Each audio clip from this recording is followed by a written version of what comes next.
Hola, ¿cómo están? Mi nombre es Mariano y este es el episodio número 2 del Gato Verde Podcast.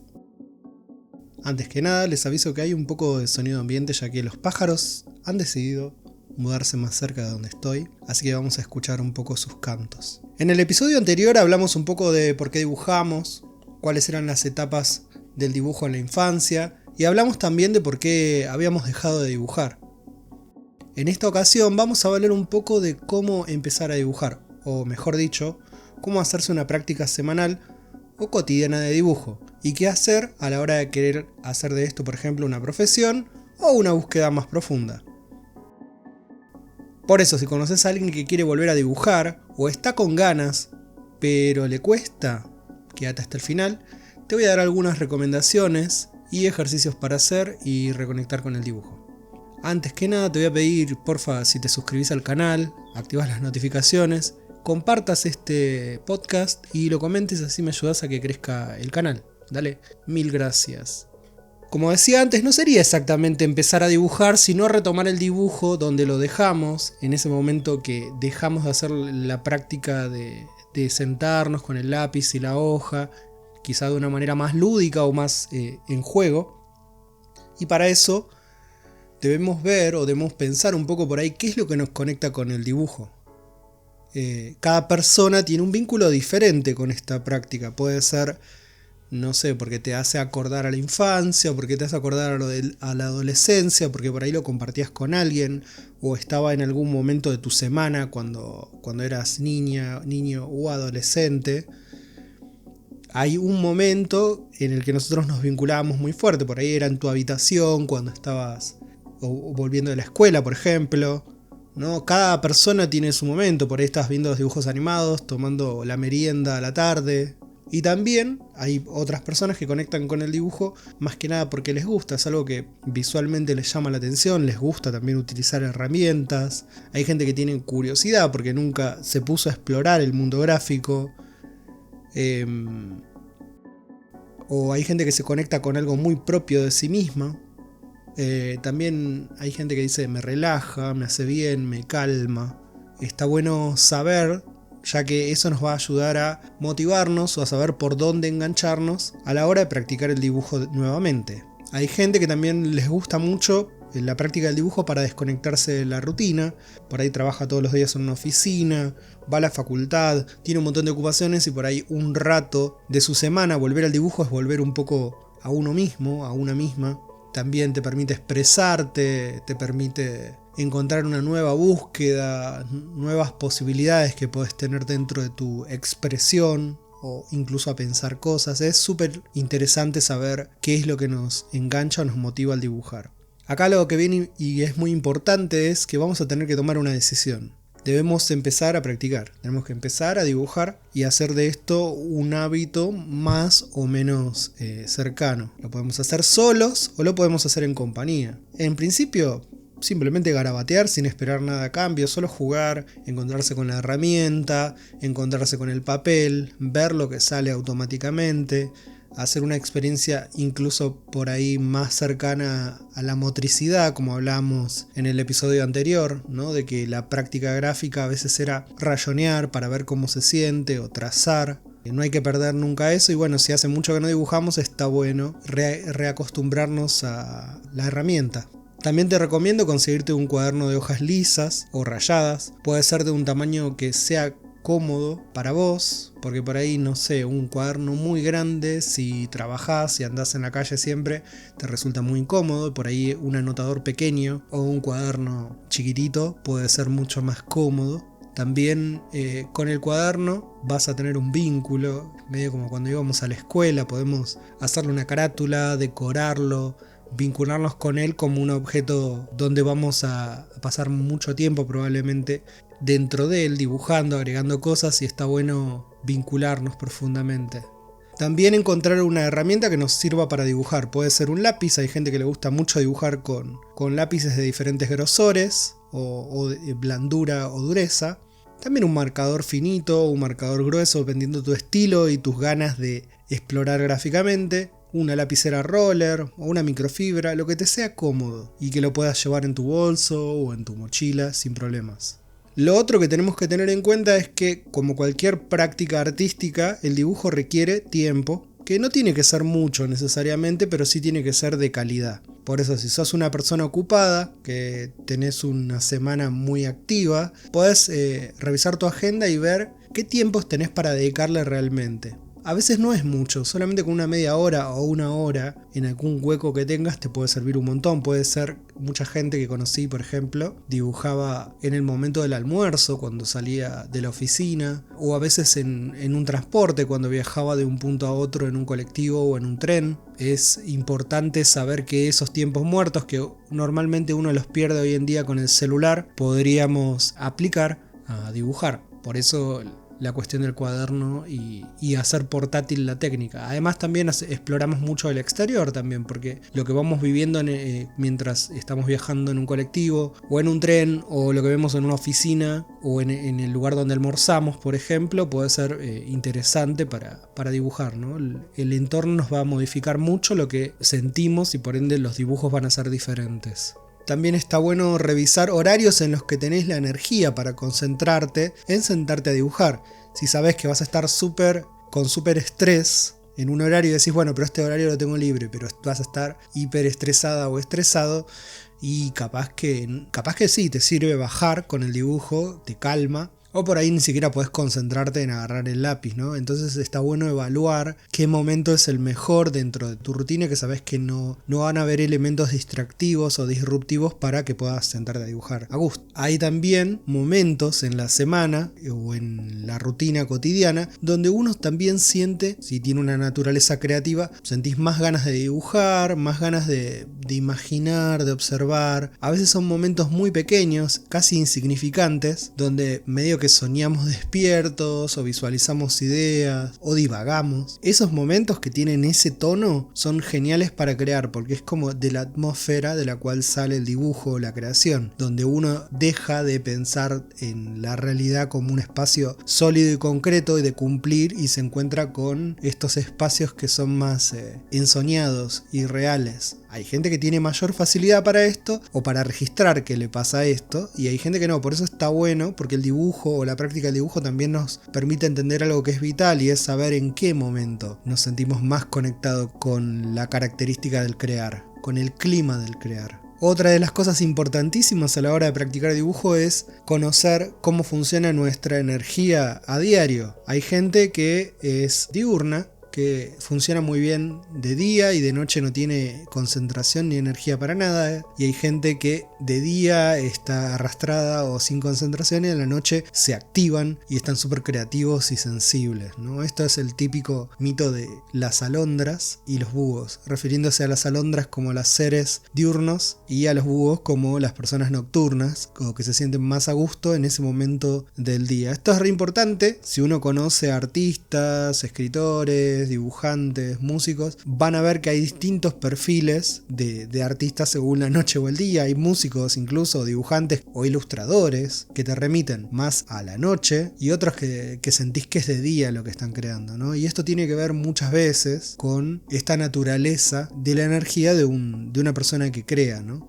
Además, bueno, también se pueden asociar características de la noche y el día a la creación, como que el día puede ser algo más vital, más solar, más luminoso, más cálido, y la noche que tiene algo que es más misterioso, oculto, sensaciones más meditativas, más profundas. Otra cosa que es importantísima es el setup, cómo preparamos el espacio o el lugar para crear, sobre todo si tenemos algún espacio privado, ya sea una habitación o un estudio o un espacio del living de nuestra casa. Está bueno hacernos un espacio dentro de nuestra casa para poder dibujar.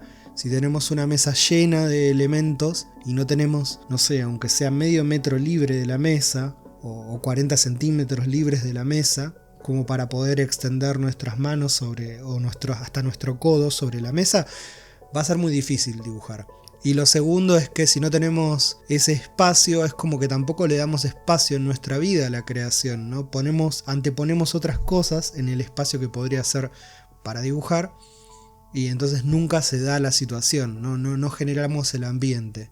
Por eso yo recomiendo tener alguna mesa o un espacio de una mesa exclusivamente para dibujar, donde uno se puede dejar hojas blancas o el cuaderno, si es que usa cuaderno, lápices, marcadores, crayones, lo que uno utilice o le dé ganas de usar para dibujar. Y es importantísimo también tener una buena silla, que sobre todo no sea ni muy baja ni muy alta. Los brazos a la hora de dibujar tienen que estar a la misma altura que la superficie de la mesa. Como si fueran los pianistas, no sé si vieron alguna vez. A los pianistas no les cuelgan los brazos hacia abajo, sino que tienen los brazos paralelos a la mesa. Entonces no se cansa el hombro, no se cansa la muñeca, es muy agradable. A veces para eso tenemos que recurrir a sillas giratorias, a ponernos almohadones o cosas para levantarnos el asiento y poder estar más cómodas y cómodos respecto a la mesa. Pero es muy importante eso. No necesariamente tiene que ser una mesa o una silla, digamos, muy cómoda. Puede ser una silla o una banqueta. Hay gente que prefiere la incomodidad a la comodidad a la hora de crear, porque a veces la comodidad te tira a que te da sueño y la incomodidad te pone más activo. Hay gente que también dibuja parada. Lo he visto y lo he probado y funciona también, es otra dinámica de creación el tener que estar parado y dibujar. Pero bueno, es importante el tipo de silla que usamos. Lo otro es la luz. La gente a veces no se pone una buena luz para dibujar, hay que tener al menos una lámpara de escritorio. Lo ideal sería que fuera luz natural, esa luz un poco cálida, parecida a la luz solar que tienen los LEDs y las lámparas, ya que la luz blanca que nos quema un poco el ojo, no tiene que ser muy alta la luz, tiene que ser leve y tampoco tiene que ir directo al ojo, sino que tiene que iluminar la superficie donde estamos trabajando. Es importante eso porque bueno, el cansancio de la vista es algo que el dibujante o la practicante de dibujo tiene que tener en cuenta. Por último, podemos hablar de las cosas que le podemos agregar al espacio, que puede ser un café, un té, acá en Argentina el mate, que es una compañía predilecta para cualquier actividad creativa o de estudio, tener alguna cosita para comer o masticar, nada muy complejo ni elaborado, que no moleste en la mesa ni manche, un saumerio o algún spray o lluvia aromática que te cree un clima. Y también por ahí si uno tiene el tiempo y la forma, puede ser una copa de vino, ¿por qué no? Todo lo que te genere un ambiente agradable, incluso la música, ponerte una música que te guste, pero instrumental sobre todo, que no te hable mucho, te puede ayudar a crear un clima interesante a la hora de dibujar. Hay personas que no tienen la posibilidad de tener un espacio personal o que están en movimiento constante, entonces este espacio se lo tienen que hacer probablemente en el exterior. Acá es vital el cuaderno, tener un cuaderno que sea relativamente rígido en sus tapas para poder, no sé, dibujar sentados en un parque o por ahí en un break de la oficina como hablábamos antes, o ir a un café. Por ahí tenemos un patio y tenemos un rato para sentarnos en un banco o en una silla en un patio. Hay gente que por ahí está en la cocina o en el lavadero de su propia casa, ahí es donde encuentra su espacio para dibujar. Conozco artistas que incluso teniendo la posibilidad de tener un espacio privado, prefieren a veces usar espacios como la cocina o por ejemplo el patio para dibujar, porque les gusta. También hay gente que está en movimiento y por ahí tiene que dibujar en el auto, tiene que parar en algún estacionamiento y dibujar, o estacionar y dibujar al lado del auto. Es también una posibilidad, no hay que dejarlo de lado, no tiene que ser ideal. Y entonces, ¿qué dibujamos? Podemos dibujar siempre cosas que nos interesen, elegir un tema y comenzar a veces solo a dibujar formas, letras, intentar dibujar a veces tramas o texturas visuales con la línea, simplemente jugar con la herramienta, ¿no? Moverla, hacer distintas formas. A veces crear imágenes no necesariamente es dibujar, sino también anotar las imágenes que nos aparecen o las ideas que nos aparecen. Entonces hacemos la descripción de aquello que por ahí nos gustaría dibujar o que se nos ocurrió, y son descripciones verbales, tipo me imagino un árbol que tiene hojas amarillas y que tiene una cara en su lateral. Esa descripción ayuda a crear una imagen que luego podemos evocar quizá en el momento en que tengamos la capacidad de dibujarla, pero no la perdemos a la imagen porque es como una sensación efímera que muy rápido se difumina, se dispersa con otra idea. La creación tiene muchas veces esa característica. A veces también podemos dibujar o escribir las sensaciones o emociones que tenemos en un día en particular, como si fuera un diario íntimo, un diario privado, anotar sueños, cosas que nos dijeron o escuchamos, por ahí que recordamos, alguna frase que nos resuena de una canción, de algo que nos dijo alguien en el pasado. Lo más importante en esta etapa es habituarse a sentir y a conectar con el mundo de nuestras imágenes, fantasías o imágenes mentales. La realidad es que ellas son las semillas de muchas ideas que luego pueden terminar siendo grandes dibujos o ilustraciones. Y lo más común es que salgan en momentos completamente imprevistos. También, si queremos dibujar, podemos intentar copiar cosas, dibujar personas, animales, objetos que tengas cerca, alguna cosa que te rodee, pero te recomiendo empezar por cosas pequeñas o simples. No vayas con un edificio, con, no sé, unas rejas, un árbol muy detallado como si fuera un helecho. Cosas que tengan muchos huecos o partes suele ser desmotivante y desmoralizante, sobre todo al principio. También a veces uno puede dibujar de una fotografía del celular. Podemos dibujar geometrías, formas geométricas en general. Podemos buscar en Google la gran diversidad de formas geométricas que existen desde el punto de la geometría, y dibujarlos para conocerlos es muy interesante con respecto al dibujo. También dibujar símbolos, los que conozcamos, o explorarlos, son formas interesantes de también conectar con el dibujo sin tener que hacer algo realista. Está también el dibujo automático, que hay gente que simplemente sigue lo que la mano, el designio de la mano le va diciendo sobre la hoja sin pensar mucho. Es una forma muy interesante de crear y que no solo lo usa gente que empieza a practicar en el dibujo, sino también artistas que se dejan llevar por lo que les va sugiriendo la mano. Esto, de alguna manera, nos reconecta con el dibujo sin pensar en un súper gran objetivo perfecto, sino que es ir conectando de a poco, habituándose a la práctica, a hacerlo cotidiano sin esperar nada muy grande al principio, simplemente disfrutar de la práctica. Y una cosa que surge es que aparece el gran enemigo del practicante de dibujo. El objetivo inalcanzable, ese ideal que tenemos de lo que supuestamente tendría que ser nuestro dibujo o lo que nos gusta. Muchas veces está asociado con el realismo perfecto, saber manejar a la perfección la luz y la sombra para hacer figuras hiperrealistas, perspectivas súper detalladas, una anatomía de humanos y animales perfectos. Y la verdad es que lo perfecto es enemigo de lo bueno. Por lo menos desde mi punto de vista, el dibujo es algo humano. Vive a través de nosotros, es medio como un electrocardiograma, como si nos pusieran los diodos y nos hicieran un chequeo médico y podemos ver nuestro pulso. De hecho, el pulso, que es el golpe que hace nuestro corazón, nuestra válvula, también se le llama pulso a nuestro trazo y a la forma que nuestro trazo se manifiesta, ¿no? Tenemos buen o mal pulso. Por ende, el dibujo está muy vinculado con nuestro corazón, con lo que sentimos. Es muy importante esto. A veces se lo olvida, es tan obvio que nos lo olvidamos. Es una expresión de nuestro estado de ánimo. Entonces está bueno dejar que sea. No vamos a dibujar siempre de la misma manera porque en distintos momentos nos vamos a sentir de distintas maneras un dibujo o la práctica del dibujo.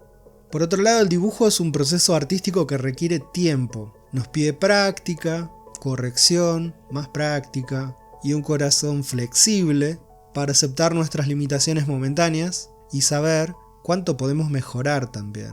No pensar que porque en este momento no podemos dibujar algo o no nos sale, no va a ser posible nunca. Vemos a dibujantes o artistas que dibujan de manera increíble y decimos, yo quisiera dibujar así, es imposible que pueda hacerlo. Pero lo que generalmente desconocemos es el tiempo que ese artista se pasó practicando técnicas y dibujo, años, décadas incluso, a esa sola actividad, donde también se aburrió, se enojó, se hartó, pero no desistió, siguió. Y entonces nos sucede eso, vemos un dibujo y vemos el último fotograma de la historia de una persona que, no sé, vivió un montón de tiempo dibujando. Casi como un deportista que uno ve, no sé, un salto que hace olímpico y que estuvo practicando por ahí 2 o 3 años para hacer ese salto, ¿no? Nos olvidamos de que la práctica es la que construye justamente el resultado. Y a propósito de esto, los occidentales poseemos una tendencia medio negativa a lo instantáneo, al resultado, al logro final, ¿no?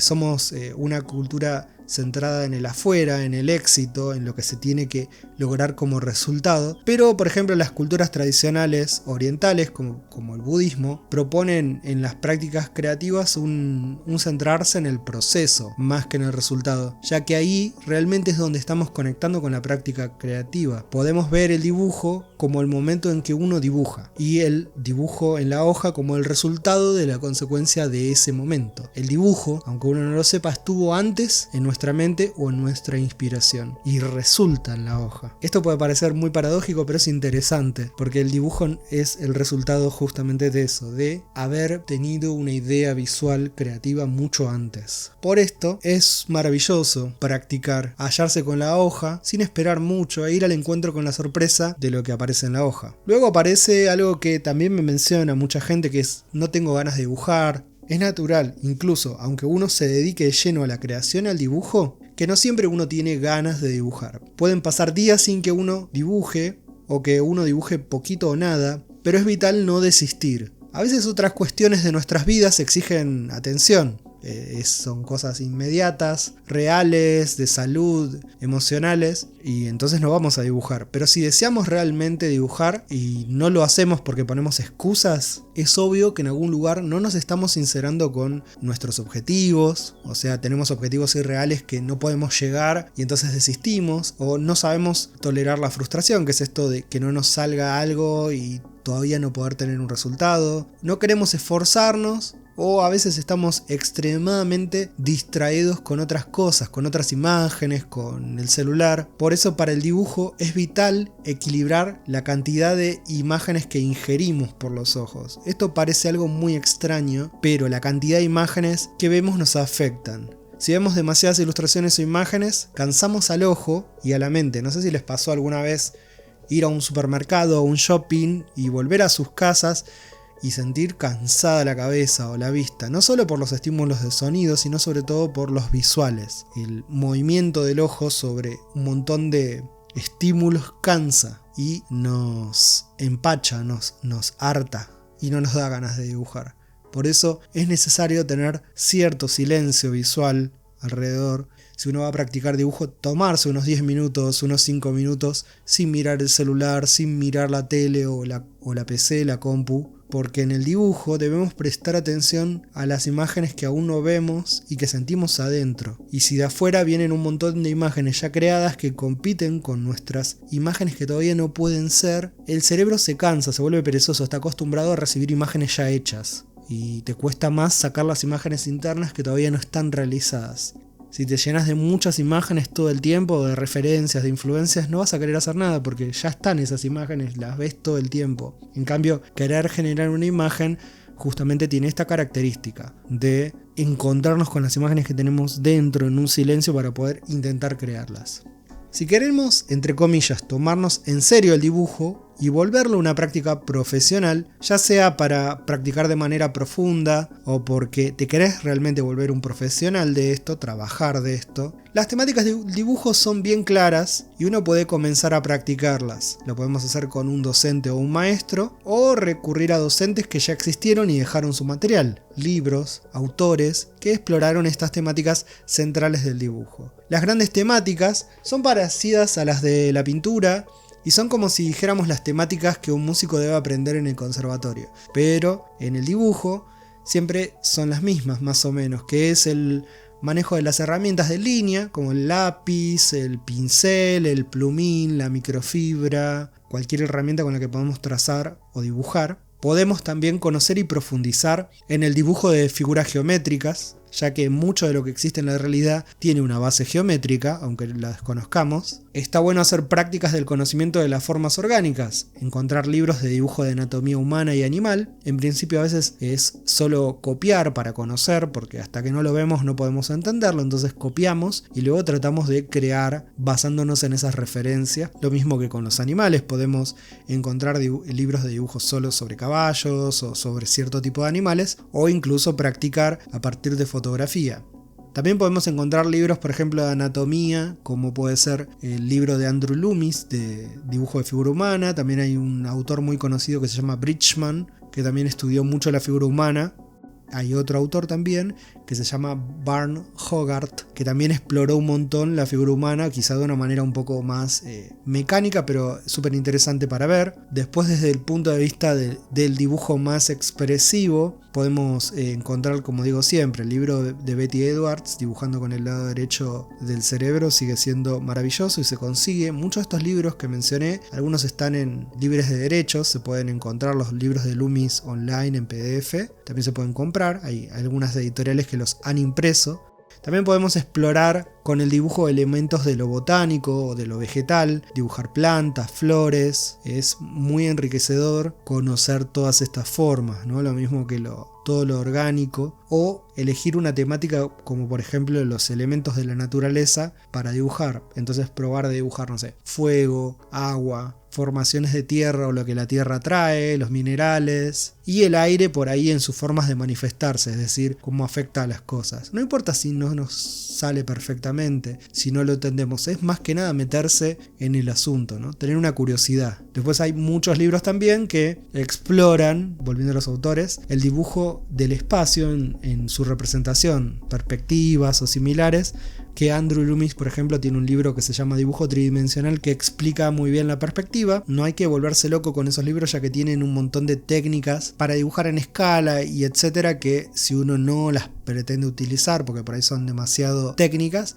no es necesario que le presten atención a eso, pero hay un montón de otros recursos de perspectiva y puntos de fuga que son muy útiles para sumarlos a nuestro trabajo. El libro de Betty Edwards también enseña a dibujar lo que nos rodea desde un punto de vista mucho más sensible y siempre lo recomiendo a la hora de practicar. Después hay otros elementos o cosas a tener en cuenta en el dibujo, como por ejemplo la luz y la sombra en su manifestación, es algo como para explorar. Hay un montón de material online sobre la luz y la sombra para explorar y dibujar. El dibujo de la realidad a través de los ojos humanos, es decir, cómo cada cabeza o cada mirada cambia lo que se ve, no hay un punto de vista absoluto sobre nada. La abstracción en general, abstraer las formas para entender cosas como la composición o la ubicación de los elementos en una imagen. Hay un montón de cuestiones que son interesantes para ir practicando, pero estas serían, digamos, las más neurálgicas. El dibujo no tiene que ser perfecto, pero debe uno practicar de a poco y conocerlo, sin olvidar nunca lo que estamos sintiendo cuando dibujamos, lo que nos provoca, las emociones y sentimientos que nos producen estas exploraciones. El fin de esta práctica es también conocer y dominar los elementos que construyen la imagen. Puede ser un objetivo para muchos, pero desde mi óptica son las herramientas para construir las imágenes e historias que nos aparecen en nuestra imaginación. Esas cosas que nos movilizan del mundo que nos rodea o de nuestro interior. Uno no debe ser perfecto, uno practica para conocer de a poco el mundo de lo gráfico o los recursos de lo gráfico, sin olvidar nunca de lo que sentimos cuando dibujamos, las sensaciones y sentimientos que nos producen estas exploraciones. En fin, esto fue un poco del cómo comenzar a dibujar nuevamente o regresar al dibujo si lo quieren ver de alguna manera, volver a empezar con la práctica para que sea algo que se sume a nuestra vida de manera gradual, profunda y que realmente nos vincule con lo bello de dibujar y crear. Antes de que te vayas, te cuento que si tenés ganas de explorar, tengo un taller que se llama El Gato Verde, justo como este podcast, que es un taller de dibujo e ilustración donde aprendemos dibujo e ilustración para libros infantiles y juveniles, pero también exploramos cuestiones que no necesariamente son de esa temática, como por ejemplo la novela gráfica o la creación en general. Si querés, podés chequear abajo de este video que está la información para enterarte cómo sumarte. Dicho esto, nos vemos la próxima. Espero con papel y lápiz a mano. Chau.